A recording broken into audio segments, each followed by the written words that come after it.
नले, मला असं वाटतं तू शांतपणे सारासर विचार करायला हवा. म्हणजे कायम खोतांचीच दादागिरी सहन करायची?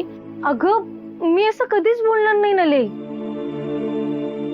हे बघ, वेद बाबाराव खोतांचा मुलगा आहे म्हणून काय तो वाईटच आहे असं नाही. झाडावरचा एक आंबा सडलेला असेल म्हणून काय सगळेच आंबे सडतील असं नाही नले. तुला नेहमी त्या वेदचीच बाजू का घ्यायची असते ना तेच कळत नाही मला. अजिबात नाही. ताई, दोन नारळ द्या. हा नले, मला तुझ्याशी घेणं देणं आहे. आणि जो तो ज्याची त्याची बाजू योग्यच आहे असंच सांगणार ना.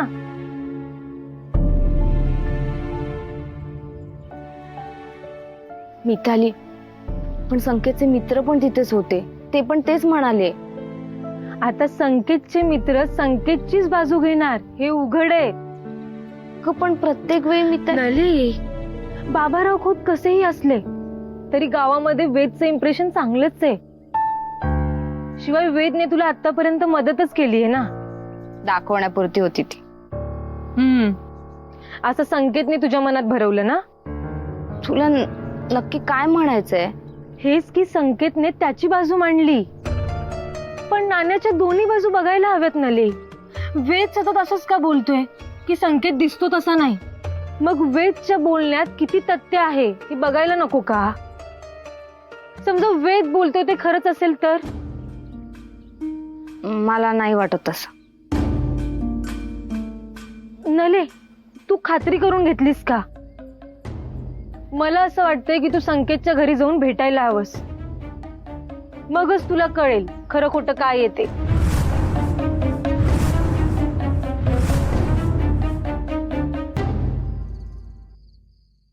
मला नलीचा स्वभाव माहितीये ऋषी. मी पूर्णपणे ओळखते तिला. तिच्या मनात एखाद्याबद्दल अडी असेल ना तर ती त्याच्यावरच ठाम असते. वेद बद्दल बोलतेस का तू? ऑफकोर्स. नली समजते तितका वाईट वेद नाहीये आणि दिसतो तसा साधा सरळ संकेत नाहीये. म्हणजे संकेतच्या मनात खोट आहे? असेलच असा दावा नाही करत मी. अरे पण संकेत नलीला फसवतोय, लग्नाचं खोटं आमिष दाखवतोय. म्हणूनच तर मारलं वेदने संकेतला. आणि त्यावर संकेतचं असं म्हणणं आहे की त्याच्या मनात काहीच पाप नाही. असेल तरी तो बोलणारही नाही तसं. अरे तेच तर सांगत होते मी नलीला की संकेतने त्याची बाजू मांडली, पण वेदच्या बोलण्यात किती तथ्य आहे हे बघायला नको? खरं आहे तुझं.